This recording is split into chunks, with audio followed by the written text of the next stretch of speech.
Раководството, фудбалерките и сите засегнати околу организацијата на патувањето за Сараево на надпреварите од Лигата на шампиони, од денеска имаат деликатна задача, максимално подготвено да тргнат на патот кој ги води во неизвестна мисија. Вечерва експедицијата со автобус тргна кон Олимпиското Сараево, во која ќе го има огненото крштевање на европската фудбалска сцена. А таму на Кошево ги очекуваат непознати противници, преку кои треба да се стигне до виза за втората фаза на најуспешните екипи на Стариот континент. Неизвестност е присутна и околу временските услови во Босна и Херцеговина, каде беснеат ветришта, дождови и поплави.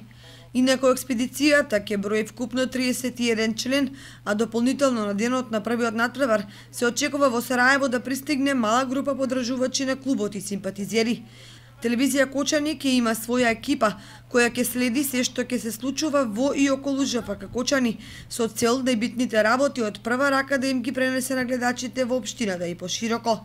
Женскиот фудбалски клуб Кочани изминатите 30 на ден реализира специјални подготовки, со кои се подобри формата на екипата и на фудбалерките поединечно.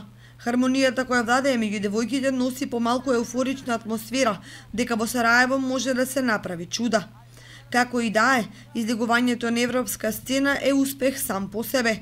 Токму поради неизвестноста, многумина се прашуваат што е успех за македонскиот шампион кој во Сараево патува без конкретна помош од државата. Дали пласманот во втората фаза, дали освојувањето барем еден бод или пак вообичаеното собирање европско искуство.